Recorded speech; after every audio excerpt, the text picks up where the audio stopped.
This channel does not promote any violent, harmful, or illegal activities. All content provided by this channel is meant for an educational purpose only. 49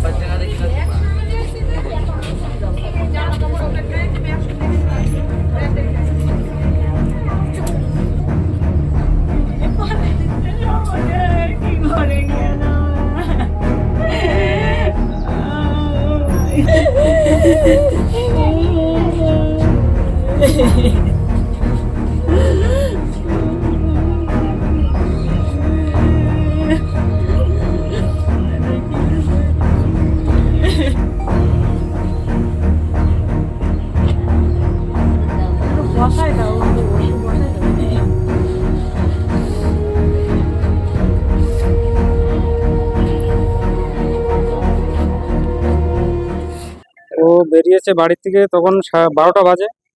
ওর মেয়ে pregnant ছিল, শরীর অসুস্থ কারণের জন্যই ওর স্ত্রী আর মেয়েকে নিয়ে আসছিল। আসার সময় এই তিগন পার্কে এই জায়গাটায় এসে ওর মেয়ে জল খাওয়ানোর জন্য একটু দাঁড়িয়েছে, আর উল্টো দিক থেকে ওই বাইকওয়ালা এসে একদম ওর সোজাসুজি মেরে দিয়েছে। দিয়ে মর্মান্তিক অবস্থা। ওর এখান থেকে ওর মেয়েরও লেগেছে, ওর স্ত্রীর লেগেছে, আর ও তো এখান থেকে চলন্ত লোকজন ওরে হসপিটালে নিয়ে যায়, আমরা কেউ জানিও না, তাদের কাছেই শোনা। ও হসপিটালে নিয়ে যাওয়ার কিছুক্ষণ পরেই সে মারা যায়। আমার ভাই দেলোয়ার তরফদার ওই সবজি টবজি কিনে বেচা কিনা করতো বাড়ির পাশে একটা দোকান। কালকে বাড়ি থেকে বেরিয়েছে 12টার সময়, রাত 12টা। হ্যাঁ, মেয়ের সমস্যা ছিল, তার জন্য মেয়ে প্রেগনেন্ট ছিল, পেটে যন্ত্রণা করছিল, তার জন্য নিয়ে আসছে। মেয়ের অবস্থা খুব খারাপ। ও অটোমেটিক ব্লাড ভাঙছে, মাথায় সেলাই করেছে, মাথা ফেটে গিয়েছে। ওর মারও ব্লাড ভাঙছে, মাজায় লেগেছে, চোখের কোনায় লেগেছে, ফেটে গেছে।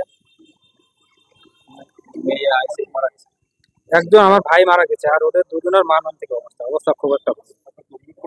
হ্যাঁ, আমরা অভিযোগ করেছি, আর তা সত্ত্বেও যে আসামি সে তো তা আমাদের আমরা জানিও না, তার বাবা বনসই দিয়ে ছাড়িয়ে নিয়ে চলে গেছে। আমরা এখনো থানায় আছি। সেও ভর্তি ছিল, তার খুব একটা অসুবিধা হয়নি।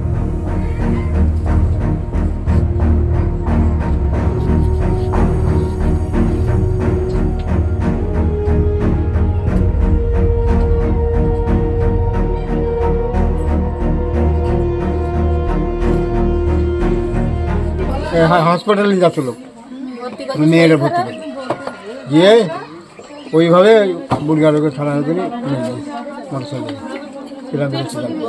অ্যাক্সিডেন্ট করে।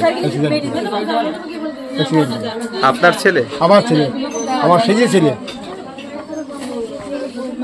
কি নাম আপনার? দেলোয়ার তরফদার। তোমার নাম বলো। আমার নাম হ্যাঁ, আব্দুল সত্তার তরফদার।